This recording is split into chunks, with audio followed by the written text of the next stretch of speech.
দর্শক আমন্ত্রণ আজকে চট্টগ্রামের শুরুতে জানিয়ে দেব শিরোনামগুলো। কক্সবাজারের উখিয়ায় রোহিঙ্গা ক্যাম্পে আবারও পাহাড় ধস, প্রাণ গেছে 5 শিশু, নিখোঁজ বেশ কয়েকজন। ভারী বৃষ্টিতে 3 পার্বত্য জেলাতেও বিপর্যস্ত জনজীবন।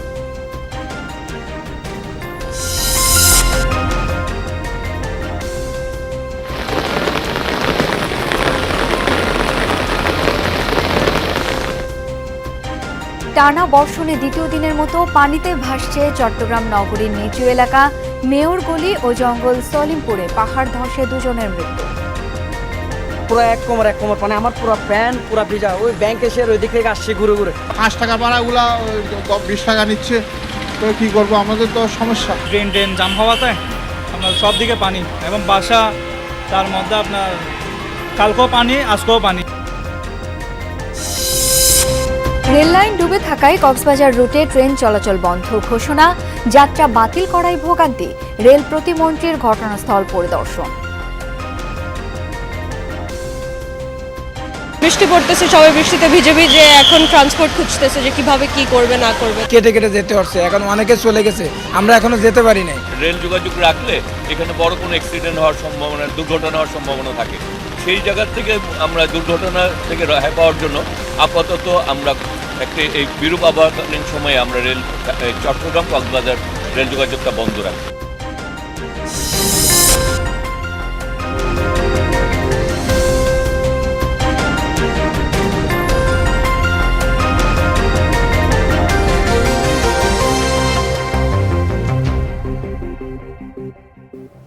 দর্শক আমন্ত্রণ আজকে চট্টগ্রামে, আপনাদের সাথে আছি আমি শাওন দত্ত। এতক্ষণ শিরোনামগুলো দেখছিলেন।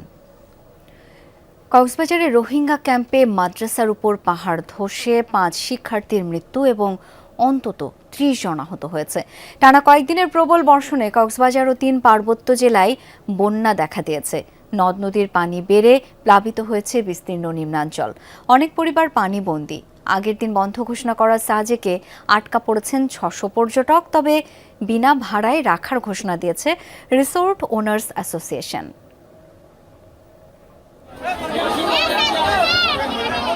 বিকালে কক্সবাজারের উখিয়া রোহিঙ্গা ক্যাম্পে একটি মাদ্রাসার উপর পাহাড় ধসে পড়লে 5 শিক্ষার্থীর মৃত্যু এবং বেশ কয়েকজন আহত হয়। ফায়ার সার্ভিসের 2টি ইউনিট ঘটনাস্থলে গিয়ে উদ্ধার কাজ চালায়।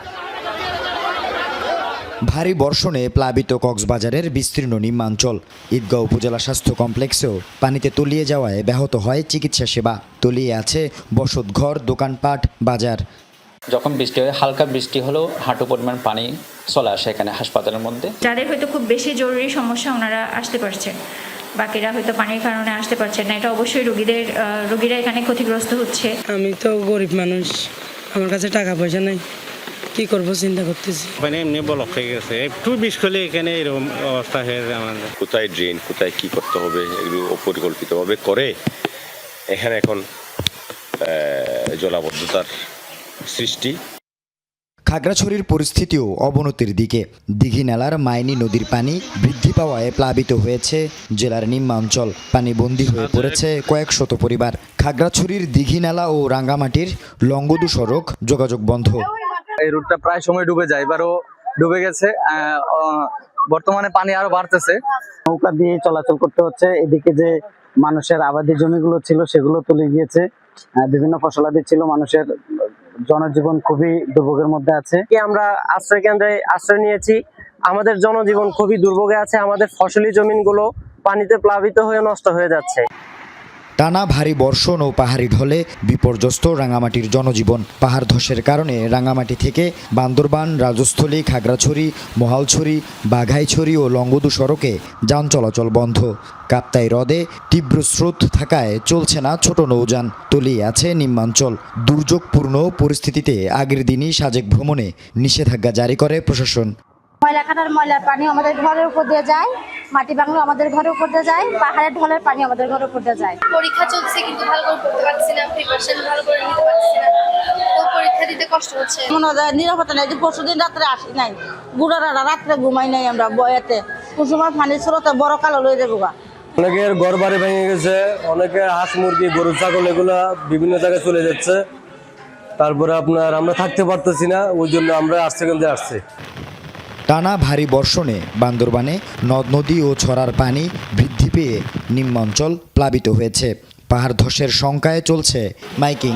পর্যটকদের নিরাপত্তায় এরই মধ্যে 10 জুলাই পর্যন্ত বান্দরবানের সব পর্যটন কেন্দ্র বন্ধ ঘোষণা করেছে প্রশাসন। এভাবে কিভাবে থাকতে পারি?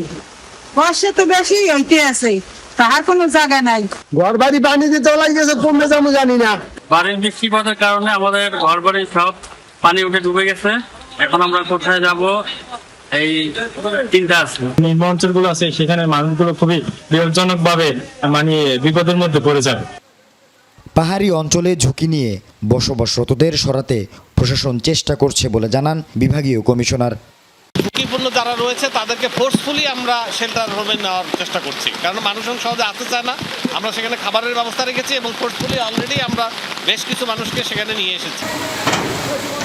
আল আমিন শিকদার, যমুনা নিউজ। দর্শক, আমরা একটু আবহাওয়া পরিস্থিতি জেনে নিতে চাই আমার সহকর্মীদের কাছ থেকে। শুরুতেই খাগড়াছড়ির খবর জানাবেন সহকর্মী শাহরিয়ার ইউনুস। শাহরিয়ার, কোন এলাকায় রয়েছেন? জলাবদ্ধ যে এলাকাগুলো সেখানকার পরিস্থিতি কেমন দেখলেন? বিস্তারিত তথ্য জানতে চাই। এই মাত্র খাগড়াছড়ি পৌঁছালাম এবং যে জায়গাটিতে আছি সেটা হচ্ছে খাগড়াছড়ি জেলা শহরের মুসলিম পাড়া এলাকা এবং এই এলাকাটিতে দেখতে পাচ্ছেন যে আপনার পানি উঠেছে, সড়ক তলিয়েছে, বাসা বাড়িতে ঢুকবে পানি এমন অবস্থা। দোকানপাটও মোটামুটি পানিতে ডুবেছে, চলাচলের রাস্তা ডুবে গেছে। অর্থাৎ আমি যখন সকালে এই এলাকাটি থেকে যাচ্ছিলাম তখন হচ্ছে এলাকাটি থেকে পানি নেমে গিয়েছিল। দুপুরের পর টানা বৃষ্টি হওয়ার কারণে এখন আবার দেখতে পাচ্ছেন পানিবন্দী হয়ে পড়েছে প্রায় 2 শতাধিকেরও বেশি পরিবার এবং দেখতে পাচ্ছেন যে এখানকার একেবারে পানি দাঁড়িয়ে থম দিয়ে আছে। অর্থাৎ চেঙ্গি নদী এবং তার আশপাশ সরাখালের পানি বেড়েই এই অবস্থাটুকু হয়েছে। আর এর বাইরে যদি বলি তাহলে পেরাছড়া, কালাডেবা, বটতলি সহ উত্তর গঞ্জপাড়া এলাকায়ও কিন্তু এখন একই অবস্থা, জলবদ্ধতার পাশাপাশি পানিবন্দী হয়েছে বেশ কয়েক শত পরিবার। আর সবচেয়ে নাজুক পরিস্থিতি যদি বলি তাহলে খাগড়াছড়ির দীঘিনালা উপজেলার কবাখালী মেরুং ইউনিয়নের অবস্থা খুবই নাজুক। আমরা সেখানে গিয়ে দেখেছি মাইনি নদীর পানির যে প্রবল স্রোত, তাতে নতুন করে এলাকায় পানি ঢুকছে, জলবদ্ধতা সৃষ্টি হচ্ছে এবং পানিবন্দী হয়ে পড়েছে প্রায় 5 শতাধিক পরিবার। সেখান থেকে আমরা দুপুরের পর পর্যন্ত বিস্তারিত জানাচ্ছিলাম এবং সবচেয়ে বড় বিষয় হচ্ছে খাগড়াছড়ির দীঘিনালার কবাখালী মেরুং সহ কয়েকটি স্থানে সড়ক তলিয়ে যাওয়ার কারণে খাগড়াছড়ির দীঘিনালা হয়ে রাঙামাটি, লংদু এবং সাজেকের যান চলাচল বন্ধ রয়েছে। পর্যটক ফিরতে পারছেন না, সেটা আমরা দেখেছি এবং সাজেকে এই মুহূর্তে 461 জন পর্যটক আটকা রয়েছে, সে তথ্যটুকু আমরা পেয়েছি। আর এছাড়া যদি বলি তাহলে মেরুংয়ের সড়ক তলানোর পাশাপাশি এখন নতুন করে গ্রামেও পানি ঢুকছে, সে তথ্যটুকু আমরা একটু আগে পেয়েছি। শাওন, মানে পরিস্থিতির আসলে উন্নতি নেই, অবনতির দিকেই যাচ্ছে। শাহরিয়ার, অনেক ধন্যবাদ এই মুহূর্তের আপডেটটুকু জানাবার জন্য। আমরা এবার একটু রাঙামাটির খবর জেনে নিতে চাই। সহকর্মী শামসুল আলম অপেক্ষা করছেন। শামসুল, পাহাড়ে ঝুঁকিপূর্ণভাবে যে বসবাসকারীরা রয়েছেন তাদেরকে সরিয়ে নিতে কি ধরনের উদ্যোগ নেওয়া হয়েছে এখন পর্যন্ত এবং এই মুহূর্তের কি পরিস্থিতি সেটি একটু জানাবেন। এই যে রাঙ্গামাটিতে প্রবল বর্ষণ এবং পাহাড় ধসের পর থেকে প্রশাসনের পক্ষ থেকে যেসব লোকজন পাহাড়ের নিচু এলাকায় রয়েছে, ঝুঁকিপূর্ণ এলাকাগুলিতে বসবাস করছে, তাদেরকে ওই সব এলাকা থেকে সরিয়ে নিরাপদ স্থানে নিয়ে আসার জন্য বিভিন্নভাবে তাদেরকে চেষ্টা চালিয়ে যাচ্ছে।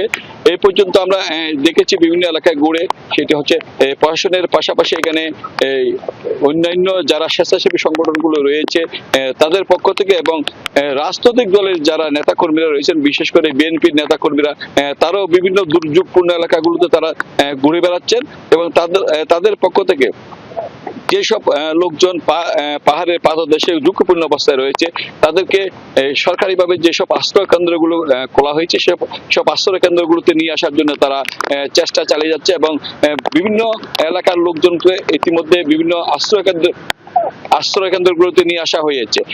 প্রশাসনের পক্ষ থেকে বলা হয়েছে প্রায় 8 শতাধিক লোকজন এখন বিভিন্ন আশ্রয় কেন্দ্রগুলোতে অবস্থান করছে। এই ছিল আমার কাছে রাঙ্গামাটি থেকে সর্বশেষ খবর। শামসুল, শামসুল, ধন্যবাদ আপনাকে। দর্শক, আমরা রাঙামাটি এবং খাগড়াছড়ির খবরাখবর জেনেছি। এই মুহূর্তে একটু কক্সবাজারে যেতে চাই। সহকর্মী ইহসান আল কুতুবি সঙ্গে যুক্ত আছেন। ইহসান, যারা পাহাড় ধসে নিহত হয়েছেন তাদের পরিচয় জানতে পেরেছেন কিনা এবং এখন পর্যন্ত কজনের মরদেহ উদ্ধার করেছে ফায়ার সার্ভিস, সেই সম্পর্কেও জানতে চাই আপনার কাছ থেকে।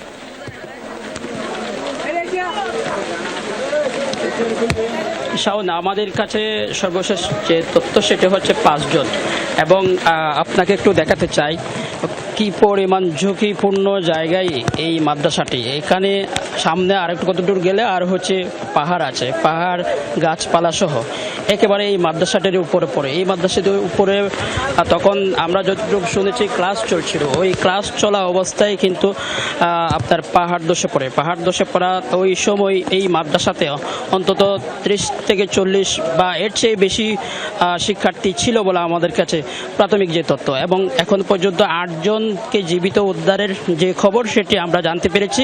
এখনো উদ্ধারের যে কাজ সেটি চলমান রয়েছে। এত পরিমাণে মানুষের ভিড়, হুড়াহুড়ি একেবারে চরম অবস্থা। এখন শোকাবহ পরিবেশ বিরাজ করছে। এখানে হাজার হাজার মানুষ এখানে ভিড় করছে এবং স্বজনরা কান্নাকাটি করছে, এবং পাশাপাশি হচ্ছে এখানে আমরা দেখছি রেড ক্রিসেন্ট এবং ফায়ার সার্ভিসের কর্মী সহ বিভিন্ন স্বেচ্ছাসেবকরা তারা কাজ করছেন, এবং এখানে বিভিন্ন সংস্থার লোকজন যারা বিভিন্ন স্বেচ্ছাসেবীরা কিন্তু এখানে কাজ করছেন। আপনি জানেন যে কিছুদিন আগেও কিন্তু রোহিঙ্গা ক্যাম্পে একই পৃথক 3টি ঘটনায় 8 জনের মৃত্যু হয়েছে এবং একজন পানিতে ডুবে মারা গেছে। এটি আসলে নতুন নয়, এটি প্রতি বছর যখন বর্ষাকাল হয়, যখন ভারী বৃষ্টি হয়, তখন কিন্তু এ ধরনের আশঙ্কা থেকে এবং এই ধরনের ঘটনাগুলো ঘটে আসছে, এবং তাদেরকে নিরাপদ আশ্রয়ে নিয়ে যাওয়ার জন্য প্রশাসনের পক্ষ থেকে মাইকিং থেকে শুরু করে বিভিন্ন কার্যক্রম তারা চালিয়েছে। কিন্তু তারপরও অনেকেই অসাবধানতাবশত, অসচেতনতার কারণে তারা ঝুঁকিপূর্ণ জায়গায় থেকে যায়, যার কারণে এ ধরনের দুর্ঘটনাগুলো ঘটছে। আপনি নিশ্চয় দেখতে পাচ্ছেন প্রচুর পরিমাণে বৃষ্টি হচ্ছে। এখন এখানে আসলে এত বেশি বৃষ্টি হচ্ছে, এই বৃষ্টির মধ্যে শুধু এটি নয়, হয়তো আরো বিভিন্ন জায়গায় আরো পাহাড় ধসের ঘটনা আরো ঘটতে পারে বলে আশঙ্কা করছেন স্থানীয়রা। শাওন, ইসলাম, ধন্যবাদ আপনাকে। টানা ও ভারী বর্ষণে দ্বিতীয় দিনের মতো ডুবল বন্দরনগরী চট্টগ্রামের নিচু এলাকা। জলাবদ্ধতায় ভোগান্তি চরমে, হাঁটু থেকে কোমর পানিতে তলিয়ে গেছে মহানগরীর নিম্নাঞ্চল। অনেক সড়কে গাড়ি চলাচল বন্ধ, পানি ঢুকেছে বাসাবাড়ি, দোকানপাটেও। নগর জুড়ে তৈরি হয়েছে অচল অবস্থা, বিপর্যস্ত জনজীবন। এদিকে টানা বৃষ্টিতে পাহাড় ধসে প্রাণ গেছে 2 জনের। আগের দিনের মতো বুধবারও হাঁটু থেকে কোমর পানির নিচে চট্টগ্রাম মহানগরীর বেশিরভাগ নিচু এলাকা। টানা কয়েকদিনের বিরামহীন বর্ষণের সাথে যুক্ত হয় সাগরের জোয়ার। এতেই তলিয়ে যায় আগ্রাবাদ, কাতালগঞ্জ, মুরাদপুর, বাকুলিয়া, শোলকবহর, হালি শহরের মতো নিম্নাঞ্চল। সড়ক তলিয়ে যাওয়ায় যান চলাচল বন্ধ হয়ে যায় অনেক স্থানে। ভোগান্তিতে পড়েন কর্মস্থলগামী মানুষ। এত পরিমাণ পানি আসলে আগে দেখি নাই, বা 5-7 বছর আগেও এরকম পানি দেখি না। এখন 5 টাকা ভাড়াগুলা 20 টাকা নিচ্ছে, তো কি করবো, আমাদের তো সমস্যা। 1 কোমর পানি দিয়ে আসছি আমি, ওই যে বাংলাদেশ বেতার কেন্দ্র ওখান থেকে হাঁটি আসতেছি। পানির লোকে কোনো গাড়ি চালাতে পারছি না, এখন কোম্পানিরও 10 টাকা ইনকাম কম নেয় না। আমরা তো পানি দেখতেছি, হরানি তো ভোগান্তিতে আমরাই হচ্ছি, তাই না? এত কষ্ট করে ভাই জবে যাওয়া যায় বলেন? জনগণ যদি সচেতন হয় তাহলে নালা নর্দমায় যে আবর্জনাগুলো আমরা ফেলাচ্ছি সেটার কারণে হচ্ছে আমরা দাঁড়িয়ে পুরো 1 কোমর পানি, আমার পুরো প্যান্ট পুরো ভিজা। ওই ব্যাংক এসে ওই দিক থেকে আসছি ঘুরে পুরো এতটুকু পানি। প্রত্যেকটা মোড়ে জলাবদ্ধতার কারণে মানুষ মুভমেন্ট করতে পারছে না। পানি ঢুকে পড়ে নিচু এলাকার বাসাবাড়ি, দোকানপাট, অফিস আদালতে। অব্যাহত ভারী বর্ষণ আর 2 দিন ধরে জলাবদ্ধতায় অনেকটা বিপর্যস্ত চট্টগ্রামের জনজীবন। চট্টগ্রাম শিক্ষা বোর্ডের অধীন সব জেলায় এসএসসি পরীক্ষা এবং চট্টগ্রাম বিশ্ববিদ্যালয়ের সব ক্লাস পরীক্ষাও স্থগিত করা হয়েছে। নালা এবং সবকিছু যদি একটু ভালোভাবে যদি পরিষ্কার করতো তাহলে এই অবস্থাটা হতো না। আমরা তো শুনছি অনেক টাকার কাজ চলতেছে, কিন্তু কতটুক চলতেছে এটা তো আমরা দেখতেছি না। 20 টাকার গাড়ি ভাড়া বলতেছে এখন 60 টাকা, 60 টাকার গাড়ি ভাড়া বলতেছে 120 টাকা। হয়তো উনি যেখানে আছে সেখানে পানি নেই, আমরা যেখানে আছি ওইখানে তো পানি থাকতেছে। এগুলো আপনারা দেখতেছেন, জনগণে দেখতেছে। বর্ষার দিকে ব্যাক করছিলাম, এখনো দেখি পানি করোনায়, বরং দেখলাম পানি আরো বাড়ছে। ড্রেন জাম হওয়াতে আপনার সব দিকে পানি, এবং বাসা, তার মধ্যে আপনার কালকেও পানি, আজকেও পানি। জলাবদ্ধতা এলাকা পরিদর্শন করে দ্রুত পানি নিষ্কাশনে কাজ চলছে বলে জানান সিটি মেয়র। অন্যদিকে এমন পরিস্থিতির জন্য আওয়ামী লীগ সরকারের অদূরদর্শিতাকে দোষারোপ করেন চট্টগ্রাম উন্নয়ন কর্তৃপক্ষের চেয়ারম্যান। আওয়ামী লীগ আমলে, বেশিরভাগ সরকারের আমলে তাদের রাজনৈতিক দ্বন্দ্বের কারণে তৎকালীন মেয়রকে এই কাজ না দিয়ে উন্নয়ন কর্তৃপক্ষকে এই কাজ দেওয়া হয়েছে। উন্নয়ন কর্তৃপক্ষ খাল কাটার জন্য, নালা নর্দমা পরিষ্কার করার মতো আমাদের ম্যান পাওয়ার নাই। যেহেতু দেওয়া হয়েছে, সেই ক্ষেত্রে আমরা সেনাবাহিনীকে এই কাজ হস্তান্তর করতে বাধ্য হয়েছি। 4-5টি খাল এখনো বাকি রয়েছে, যার কারণে সেসব জায়গায় এখনো নিচু যেসব জায়গা আছে পানি উঠেছে। তবে আমরা আশা করছি এই সময়টা কেটে যাওয়ার পরে আমরা সব যে সেবা প্রদানকারী সংস্থাগুলো আছে সবার সমন্বিত প্রচেষ্টায় ইনশাল্লাহ আমরা এটা কেটে উঠাতে পারবো। এদিকে প্রবল বর্ষণের মধ্যেই জঙ্গল সলিমপুরে ঘর ধসে পড়ে 10 বছরের এক শিশু এবং নগরীর মেয়র গলিতে পাহাড় ধসে 12 বছরের এক শিশুর মৃত্যু হয়েছে। ধসি পড়ার কারণে মাটি চাপ খায় দেওয়াল ভাঙি চাপ দিয়ে পাটা ভেঙে দেওয়াল ভেঙে ঘরের ভিতর ঢুকার পর এখানে ফায়ার সার্ভিসকে 399 কল দিয়ে আনা হয়েছিল। প্লাবিত হয়েছে চট্টগ্রামের 15 উপজেলার বিস্তীর্ণ অঞ্চলও, তলিয়ে গেছে ফসলি জমি, সড়ক। শহীদুল সুমন, যমুনা নিউজ, চট্টগ্রাম। দর্শক, এ পর্যায়ে একটু চট্টগ্রামে যেতে চাই। সহকর্মী জোবাইর রিফাত সঙ্গে আছেন। রিফাত, বন্দরনগরীর বেশিরভাগ এলাকায় তো এখন জলাবদ্ধ। নগরবাসী কি বলছেন এবং জানতে চাই প্রশাসনের তরফ থেকে কোনো ধরনের কোনো উদ্যোগ কি নেওয়া হয়েছে?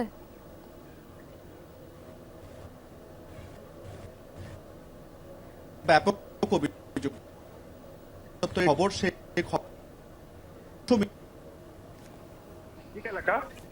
দাঁড়িয়ে থেকে মনে হচ্ছে, আপনিও নিশ্চয়ই দেখতে পাচ্ছেন যে মনে হচ্ছে যে পুরো একটি বিস্তীর্ণ বন্যা কবলিত এলাকায় দাঁড়িয়ে আছে এই অবস্থা। এবং কর্তৃপক্ষ যেটি বলছে সেটি হলো 36টি খাল দিয়ে জলাবদ্ধতা নিরসন প্রকল্পের কাজ চলছে। সেখানকার মধ্যে 30টি খালের কাজ পুরোপুরি শেষ।